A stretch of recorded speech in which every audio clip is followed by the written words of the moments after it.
Dia tidak mau datang ke pengajian, palsu, bukan orang pengajian.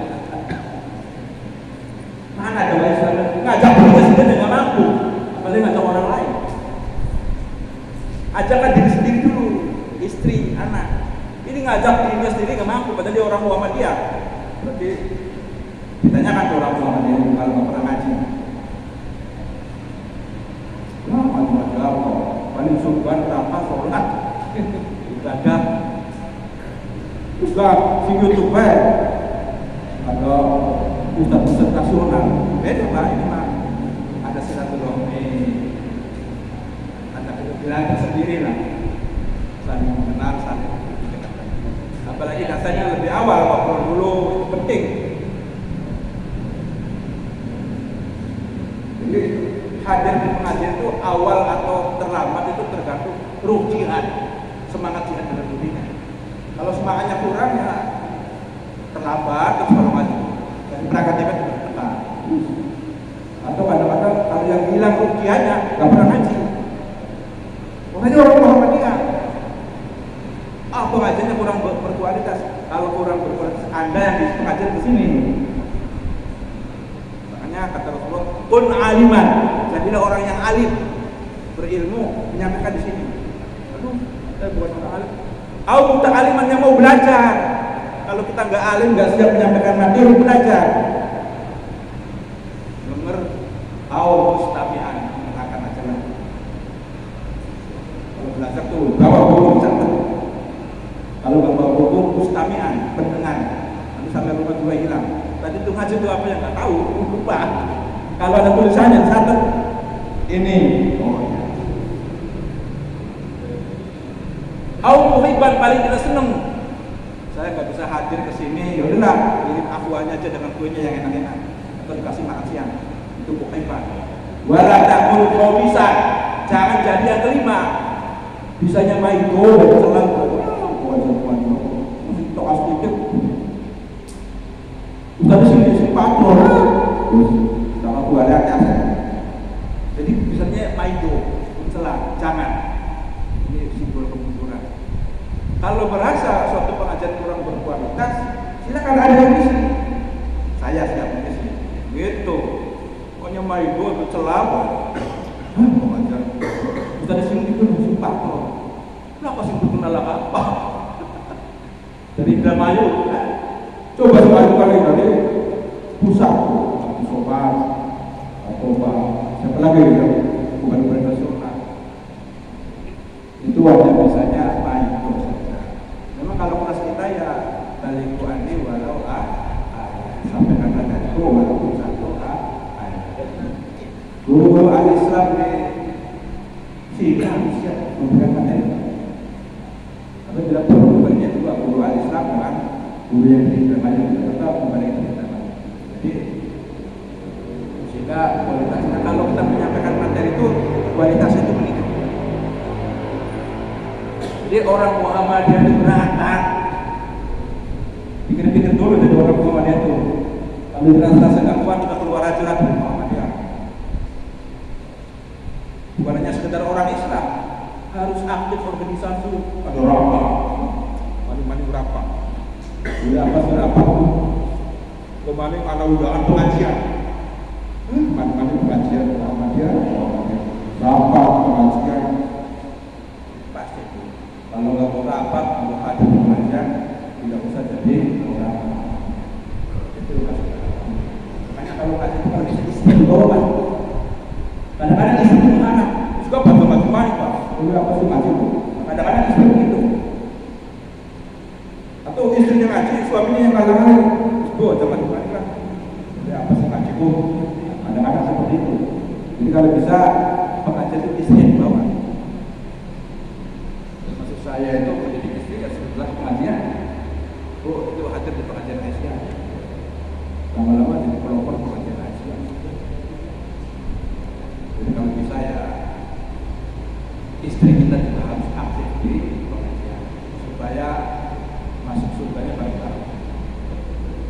Masuk surga suaminya saja, istrinya masuk surga.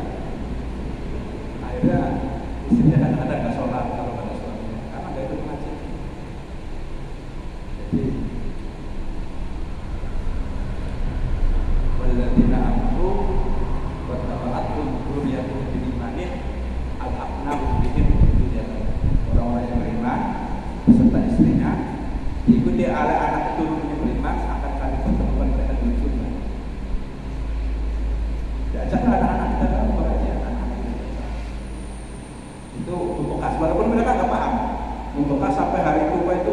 Dulu saya pernah diacak-acak oleh bapak saya ke pengajian. Jadi dia terbiasa datang ke masjid, datang ke pengajian. Karena waktu masih anak-anak suka dibawa oleh orang tuanya. Dipertemukan orang-orang yang beriman itu di surga. Anak, istri, bapak, kakek, nenek, temu dalam suasana yang sama-sama muda, Pak. Penghuni surga itu umurnya sekitar antara 30 sampai 30 tahun. Dan yang tua-tua masuk surga kembali muda lagi.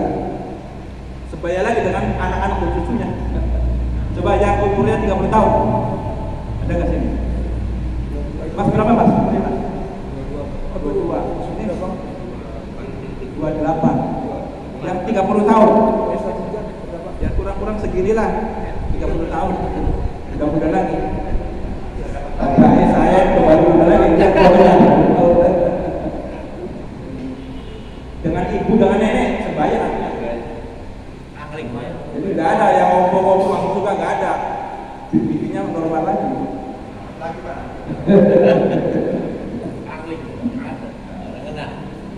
Jadi kita di sini itu tolakul ilmi kata Rasulullah, man kharaja fi talabil ilmi fa huwa fisabilillah hatta yarji'a.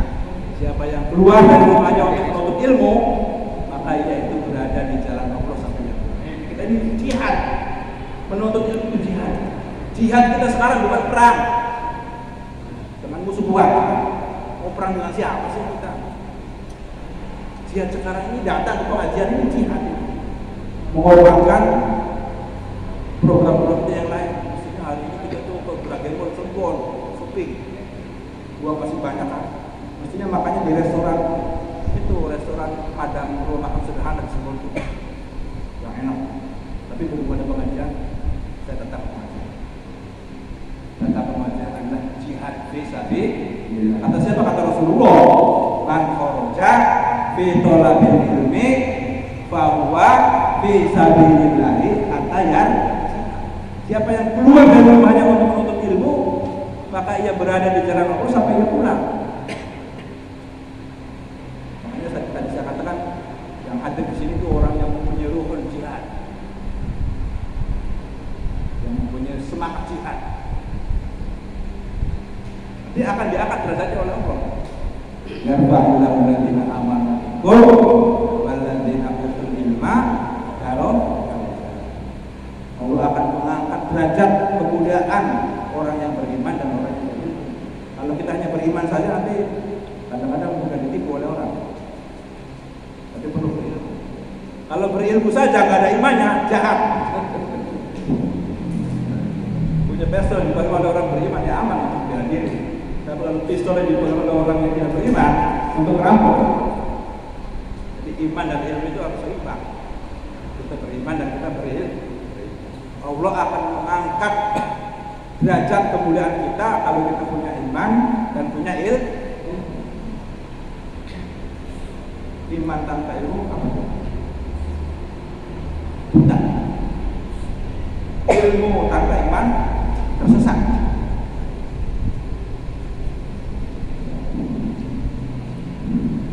Dan alhamdulillah pengajian kita ini di masjid.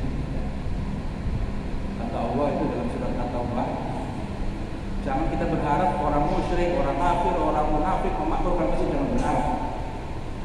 Maka nalil musyrikina ayyakuru masajidallahi syahidina ala anfusihim bil kufri ulaika habitat a'maluhum wa fin narihum khalidun. Maka nalil musyrikina ayyakuru masajidallah. Enggak mungkin orang musyrik itu memakmurkan masjid, enggak mungkin. Jangan berharap orang musyrik itu memakmurkan masjid. Jangan berharap. Apa sebabnya? Syahidina ala anfusihim bil kufri. Mereka telah bersaksi dalam dirinya bahwa mereka itu orang kafir.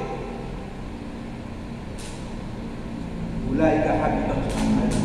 Orang kafir, orang musyrik, orang munafik itu amal baiknya, amal sosialnya terhapus pahalanya, enggak dapat pahala.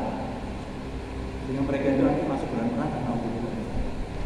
Jadi dalam orang beriman, kalau orang yang beriman yang dihapus dosa-dosanya, amal baiknya diterima, masuk surga. Tapi kalau orang musyrik yang dihapus pahala amal baiknya. Jadi iman itu menjadi dasar diterimanya amal soleh seseorang. Walaupun cuma 1 miliar kalau dia berhubungan beramalan Islam, orang kafir. Habitat a'maluhum, terhapus semuanya. Itulah keuntungan kita sebagai seorang muslim yang mempunyai iman kepada Allah Subhanahu wa taala. Jadi siapa yang memakmurkan masjid itu siapa? Innama ya'muru masajidallahi man amana billahi wal yawmil akhir wa aqama sholata wa ata zakata wa lam yakhsha illallah fa asa ulaika ay yakunu minal muhtadin. Sesungguhnya orang-orang yang memakmurkan masjid itu hanyalah orang-orang yang beriman kepada Allah. Bapak-bapak ini memakmurkan masjid sekarang. Man amana billahi wal yawmil akhir, hari akhir. Wa aqama sholat, menegakkan sholat, wa ata zakat, menunaikan zakat, wa lam yakhsha illallah. Orang yang memakmurkan masjid itu tidak ada yang takut kecuali Allah saja. Tidak ada yang takut kecuali Allah. Wa asa an yakunu minal muhtadin. Mudah-mudahan mereka itu yang memakmurkan masjid ayyakunu minal muhtadin, termasuk orang yang mendapatkan petunjuk hidayah. Allah untuk mengatakan mudah-mudahan ini kata Allah, orang yang memakmurkan masjid akan mendapatkan hidayah, petunjuk jalan itu dari Allah. Kata para ahli tafsir, kalau yang mengatakan mudah-mudahan itu Allah, pasti Allah saja mengatakan mudah-mudahan. Kata ahli tafsir, kalau yang mengatakan mudah-mudahan itu adalah Allah, maka itu pasti. Apa Pak? Pasti. Jadi pasti orang yang memakmurkan masjid akan dapat hidayah dari Allah. Coba surat tahajud. Wa minal laili fatahajjad bihi nafilatan lak asa ayat atakamuka maqamam mahmudah. Dan pada sebagian malam lakukanlah salat tahajud. Mudah-mudahan mudah-mudahan Allah mengangkatmu pada derajat yang tertinggi. Yang mengatakan mudah-mudahan itu Allah. Kata para ahli tafsir, pasti orang yang suka tahajud dimuliakan oleh Allah. Pasti. Tapi Allah itu kan latif, halus. Mudah-mudahan bapak-bapak yang suka melakukan tahajud, mereka yang suka melakukan tahajud, mudah-mudahan akan memperoleh derajat yang terpuji yang mulia. Mudah-mudahan Allah mengatakan mudah-mudahan. Makanya kata para ahli tafsir, pasti. Kalau yang mengatakan mudah-mudahan itu Allah itu pasti mulia kalau orang yang suka tahajud. Bapak yang kami hormati, selanjutnya saya akan sampaikan sejarah majelis haji. Karena saya ketua majelis haji, sejarah haji. Muhammadiyah didirikan pada tahun 1912. Majelis haji didirikan 16 tahun kemudian, 1928. Ketika itu ada suatu muktamar di Jogja, ditunjuklah Kiai Haji Mas Mansur untuk menjadi ketua majelis haji. Kiai Haji Mas Mansur nantinya jadi ketua PP nanti. Tugasnya apa majelis haji? Tugasnya adalah mengkaji hukum dan masalah-masalah Islam sehingga terwujud suatu keputusan dalam masalah hukum dan masalah-masalah agama untuk dijadikan pedoman khususnya bagi warga Muhammadiyah dan umumnya bagi umat Islam. Itu tugas kita. Sehingga sampai sekarang dari 1928 sampai 2024 itu sudah ada 3 buku himpunan keputusan tarjimah. Jadi 1, 2, 3. Kemudian keputusan tarjimah itu ada lagi dalam soal jawab suara Muhammadiyah, itu dibukukan sekarang baru sampai 9 jilid. Kalau ingin beli di Shopee aja bukan. Buku tanya jawab suara Muhammadiyah. Buku himpunan keputusan tarjimah Muhammadiyah. Tapi untuk jilid 2 itu hilang. Adanya di 1 dalam buku. Silakan kalian. Itu padahal sudah 100 tahun Pak. Baru segitu ukuran keputusan tarjimah. Dibandingkan dengan buku-buku Ibnu Taimiyah jauh. Majmu'atul Fatawa aja 16 jilid Pak. 16 gini. Keputusan tadi baru dikasih. Jadi orang Muhammadiyah itu tidak bermadhab. Madhabnya sendiri atau kembali atau balik atau orang Muhammadiyah tidak bermadhab. Madhabnya pakai manhaj tarjih. Ulama-ulama jamaah langsung mengambil istinbat, mengkaji Al-Quran dan Al-Hadis yang sahih. Adapun pendapat imam-imam madhab itu dijadikan pertimbangan. Kadang-kadang keputusan dari itu sesuai dengan madhab Syafi'i, kadang-kadang tidak. Ada yang sesuai dengan madhab itu, ada Jumat. Imam Syafi'i dalam kitabnya Al-Um diterangkan sana, ana uhibbu al-adzan al-wahid fi sholati yaumil Jum'ah. Saya lebih suka azan satu kali ketika azan sholat Jumat. Sesuai dengan tarjih Muhammadiyah ada sekarang.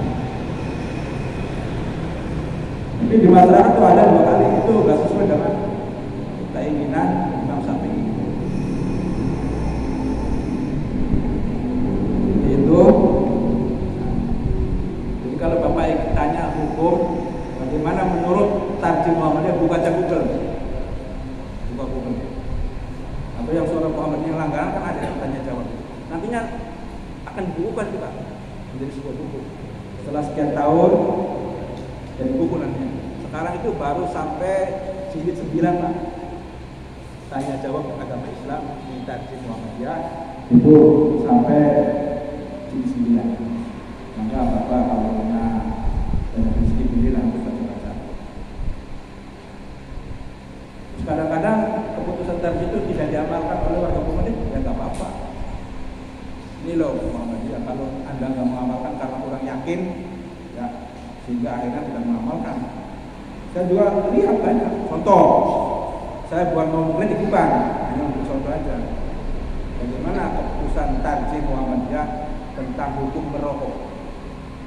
Apa hukumnya Pak? Saya nggak di PC patut banyak yang merokok. Anggota pleno PDN, anggota PWN, majelis tarjih merokok, majelis tarjih merokok. Tapi kalau pusat saya nggak tahu, karena saya nggak tahu. Ya. Padahal dalam putusan majelis tarjih Muhammadiyah itu merokok itu haram Pak. Boleh dibuka di Google. Pakai 3 penentuan hukum: Bayani, Burhani, Irfani. Bayani itu tekstual. Mana teks Al-Quran yang mengharamkan rokok? Memang di sana dalil itu wala tulqu bi aydikum ila tahluka. Jangan engkau lemparkan diri engkau ke dalam kehancuran. Satu. Itu tekstualnya. Yang kedua, wala tubadzir tabdzira. Jangan boros. Innal mubadzirina kanu ikhwana syayatin. Karena boros itu temannya setan. Itu dasar hukumnya tarjih Muhammadiyah. Jadi merokok itu boros. Oh saya banyak uang, apa? Ya udah terserah. Memang ulama itu macam-macam namanya Pak. Kalau Hasan itu di soal jawab itu, kalau Anda merokok sakit, haram, Anda boleh merokok. Tapi kalau Anda merokok sehat, silakan boleh merokok. Hasan versi Yusuf Qaradawi lain lagi dalam fatwa kontemporer Pak. Itu kan makanya tarjih mengambil pertimbangan pendapat ulama. Kalau Yusuf Qaradawi itu makruh tanzih, makruh yang mendekati haram. Mau mengatakan haram tidak ada dalilnya, rokok itu haram, tidak ada. Adanya jangan kamu lemparkan diri kepada kehancuran. Jangan kamu boros. Berarti merokok itu boros. Nggak tahu boros kan saya nggak merokok. Kalau saya uangnya banyak dari mana? Penghasilan saya sehari 300.000, berapa sih rokok sebelumnya? Kuat saya beli rokok. Makanya dia merokok karena nggak boros, uang saya banyak. Itu tekstual atau bayarnya. Ada lagi kontekstual Pak. Jadi Muhammad itu menentukan hukum itu bukan hanya tekstual, ada kontekstualnya. Kontekstual itu alasan akliyah.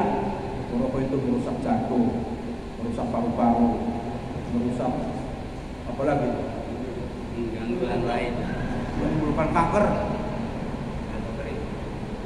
Itu namanya kontekstual. Kontekstual itu burhani, muter-muter. Macam-macam saya baca pun saya di Muhammadiyah baru terakhir barang. Dari sini kesehatan. Itu namanya burhani, pendekatan burhani atau kontekstual. Ada lagi yang ketiga, pendekatan irfani, spiritual hati. Dikaji dengan hati nurani. Merokok haram, dalilnya ini. Saya masih yakin merokok itu haram. Makanya saya masih merokok, silakan. Itu pertimbangan yang terakhir, hati nurani. Itu irfani. Tapi kalau oh iya berarti haram. Makanya saya bukan mengkritik, tapi hanya menyatakan kalau keputusan tadi itu merokok itu haram. Walaupun banyak pimpinan cabang, pimpinan daerah, pimpinan wilayah, anggota pleno lagi merokok. Pleno diatur aja merokok. PDM anggota pleno merokok. Saya kalau nggak merokok gak enak. Sudah cuma urusan pribadi ya. Pimpinan wilayah plenonya ada juga betul. Marpolo lagi merokok. Sudah keyakinannya begitu. Karena tidak seperti Homer, arak, minuman keras. Kalau Homer kan jelas tuh, innamal khomru, jelas minuman yang memabukkan itu. Merokok nggak mabuk apa? Itu sebagai contoh aja, sebagai contoh. Jadi kadang-kadang orang Muhammadiyah nggak melaksanakan tadi karena belum diyakini. Sedangkan ibadah itu adalah yang kita yakini. Kerjakan yang kita yakini, tinggalkan yang kita ragu-ragu. Dengan kebutuhan tadi kita masih ragu, tapi saya lebih cocok ulama yang lain. Kerjakan yang kita yakini. Kerjakan yang kita yakini. Contoh lagi nih.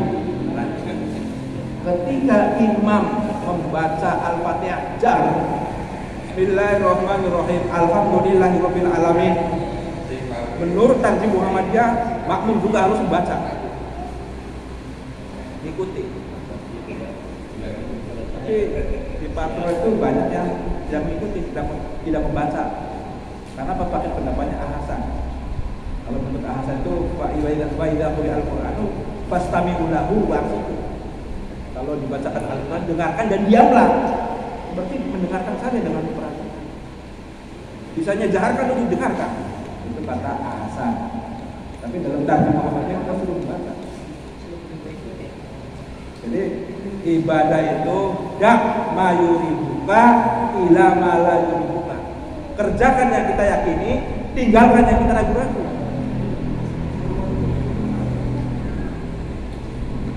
Itu sedikit tentang sosialisasi majelis takjil supaya tahu. Makanya kalau penting kok itu tulisan Kiai Haji Ahmad Dahlan kalau mau sholat itu baca usoli. Ya betul, itu sebelum berdirinya majelis takjil. Betul, nggak saya salahkan. Ajaran Kiai Haji Ahmad Dahlan kalau mau sholat itu usoli fardhu dhuhri arba'a rakaat. Makanya didirikan majelis takjil itu untuk mengkaji amalan-amalan orang Muhammadiyah sesuai nggak dengan Quran dan Sunnah itu. Setelah keluar majelis takjil, bahwa orang Muhammadiyah kalau sholat tidak usah usolli. Wa idza qumta ila sholati fastaqbilil qiblata wa kabbir. Kalau kamu mau sholat menghadap kiblat, takbir. Jadi awal sholat takbir, bukan usolli. Usollinya dalam hati, niat dalam hati. Saya mau sholat zuhur, Allahu Akbar. Tidak usah usolli fardhu dhuhri arba'a raka'atin mustaqbilal qiblati adaan ma'muman lillahi ta'ala. Tidak ada dasar hukumnya. Tidak ada dasar hukumnya. Dulu sebelum ada majelis takjil pakai usolli. Setelah berdiri majelis takjil cukup takbir Allahu Akbar. Sebelum majelis takjil tarawihnya 23 rakaat kalau mau itu. Begitu didirikan majelis takjil, dikaji, ternyata yang sahih itu 11 rakaat. Makanya rubah. Jadi keputusan majelis takjil kadang-kadang rubah, Pak. Kadang-kadang rubah.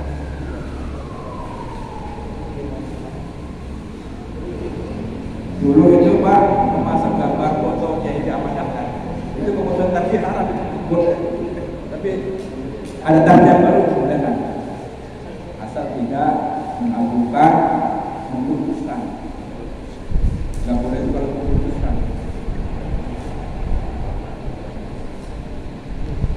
Jadi orang muamalah itu tidak bermadhab, tapi berpedoman pada keputusan manhaj tarjih, keputusan tarjih muamalah. Itu pun untuk kalau bapak yakin, kalau pasti ragu-ragu, jangan yakin aja. Muamalah yang penting kan berpedoman pada Al-Quran dan Al-Hadis as-Shahih. Selama masih ada Al-Quran dan Al-Hadis, boleh kita berbeda dengan keputusan manhaj tarjih. Bapak akan kaget ya, ada keputusan Ustaz kemarin ini oke, namanya ya. Kalau ada orang wanita hamil menikah dengan seorang laki-laki, itu dalam hukum Islam, di kompilasi hukum Islam NKUA itu boleh. Karena itu harus menikahkan, boleh. Jadi kompilasi hukum Islam itu buku pedoman hukum untuk hakim dan pegawai KUA. Kalau ada wanita hamil menikah dengan seorang laki-laki, boleh dinikahkan. Itu menurut hukum negara. Disepakati juga oleh Tarjih Muhammadiyah.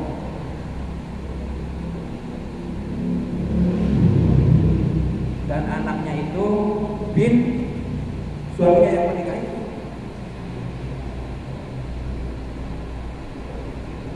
Bukan bin ke ibunya, bukan bin ke bapaknya yang menikah itu. Sah. Itu keputusan. Jadi pengajian kita ini tujuannya adalah supaya iman kita itu kuat. Ya ayyuhalladzina amanu aminu billahi wa rasulihi wal kitabil ladzi nazzala ala rasulihi wal kitabil ladzi anzala min qablu wa may yakfur billahi wa malaikatihi wa kutubihi wa rusulihi faqad dhalla dhalalan katsiran. Ya ayyuhalladzina amanu, wahai orang-orang yang beriman. Amanu itu fi'il apa? Yang pernah belajar sorok. Amin. Amanu itu fi'il apa? Al-fi'lul madi. Al-fi'lul madi itu al-fi'lu alladzi yadullu 'alal amali fi zamanil madi. Kata kerja yang menunjukkan perbuatan di masa lampau. Makanya ya ayyuhalladzina amanu itu artinya wahai orang-orang yang telah beriman, yang sudah beriman. Bapak-bapak ini telah beriman. Terus berikutnya aminu, berimanlah. Bila bapak fi'lul amri. Apa fi'lul amri? Al-fi'lu alladzi yadullu 'alal amali al-amri fi zamanil hadir wa fi zamanil mustaqbal. Kata kerja perintah yang menunjukkan sekarang dan yang akan datang. Makanya hai orang-orang yang telah beriman, pertahankan imannya sekarang dan tingkatkan imannya sekarang sampai di masa-masa yang akan datang. Itu perintah. Hai orang-orang yang beriman, berimanlah sekarang ini, pertahankan imannya, pertahankan juga sampai masa yang akan datang. Ya ayyuhalladzina amanu aminu. Orang beriman harus terus beriman. Jangan sampai imannya sekarang ini hilang. Pertahankan. Terus pertahankan di masa-masa yang akan datang supaya kuat. Itu fi'lul amri. Aminu. Ya ayyuhalladzina amanu aminu. Billahi kepada Allah, wa rasulih kepada Rasul, wal kitabil ladzi anzala ala rasulihi, dan kepada kitab yang diturunkan kepada Rasulnya Al-Qur'an. Wal kitabil ladzi anzala min qablu. Ada nazala dan anzala bedanya. Anzala diturunkan. Jadi kalau saya tafsir, kalau nazala dengan anzala itu Pak artinya sama, menurunkan. Kalau diturunkan nuzila, unzila diturunkan. Kalau nazala itu menurunkan, anzala itu menurunkan. Apa bedanya? Kata para ahli tafsir, kalau nazala itu berangsur-angsur. Al-Quran itu diturunkan ala Rasulullah berangsur-angsur selama 23 tahun baru. Tapi kalau sebelum Al-Quran itu anzala, diturunkan sekaligus. Bilang sebuah buku ini namanya ini. Pelajari, amalkan. Kalau Al-Quran enggak, berangsur-angsur. Dari surat yang pertama itu Iqra, yang terakhir Al-Yawma akmaltu lakum dinakum wa atmamtu 'alaikum ni'mati wa raditu lakum al-Islam. Nah, ini sahabat Nabi mendengarkan ayat itu, Pak. Itu kan waktu haji. Rasulullah haji cuma sekali, Pak. Cuma sekali haji. Zulhijjah haji, Muharram, Safar, Rabiul Awal meninggal. Turunnya Al-Yawma akmaltu lakum itu Umar Abu Bakar. Kenapa nih? Dia kalau sudah sempurna, Rasulullah itu akan mati, meninggal. Kita akan susah kalau Rasulullah meninggal. Enak ada Rasulullah, ada apa tanya, ada masyarakat tanya. Kalau Rasulullah nggak ada, pusing kita, makanya nangis. Sekelas Abu Bakar kan sudah sempurna, bener aja. Setelah itu nggak turun wahyu, Zulhijjah, terus Muharram, Safar. Sekarang ini Safar ya sekarang kalau nggak salah, apa ya? Terus Rabiul meninggal. 3 bulan kemudian meninggal. Jadi Al-Quran turun berangsur-angsur. Nazzala, bukan anzala. Kalau anzala sekali.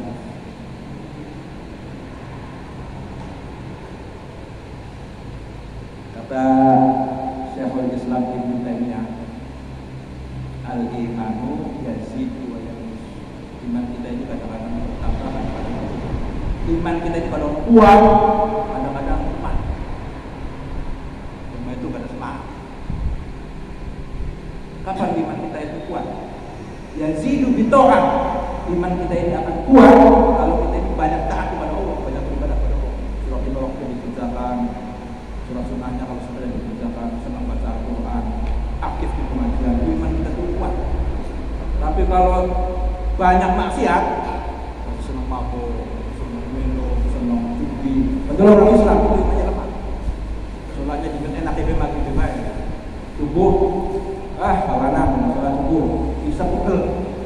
Sholatnya paling maghrib, udah maghrib aja lah. Duhur, dari kerja tanggung mengurangi kerjaan. Asar, olahraga buru-buru. Akhirnya sholat maghrib juga, itu lemah imannya.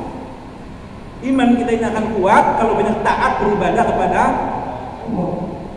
Iman kita ini akan lemah kalau banyak berbuat maksiat. Kalau iman kita kuat itu bangun sebelum subuh. Subuh sekarang jam berapa? 4:30 ya. Jam 4 bangun, siap. Segera kamu sholat atau bangunkan istrinya, anaknya. Sholat qobliyah subuh. Rakaat al-fajri khairun minad dunya wa ma fiha. 2 rakaat qobliyah subuh itu lebih baik daripada dunia dan seisinya. Makanya orang yang terkaya itu orang yang selalu sholat qobliyah subuh 2 rakaat. Iman kita kuat kalau kita bangun sebelum subuh. Kalau kita bangun jam 6 baik, imannya lemah. Amal pemerintah jam 4 ngantuk, biasakan. Al-insanu, kalau itu jiwa ini. Al-insanu waladu ta'awudi. Manusia itu adalah anak daripada kebiasaannya. Kalau biasa bangun jam 4 ya jam 4 terus. Biasa bangun setiap hari setengah 6 pagi, setengah 6 terus biasanya sih. Makanya rubah kebiasaan kita. Bismillah, rubah. Saya bangun setengah 4. Dibuka HP-nya dulu, apa namanya, alarm. Setengah 4 bangun. Begitu bangun udah dipaksa.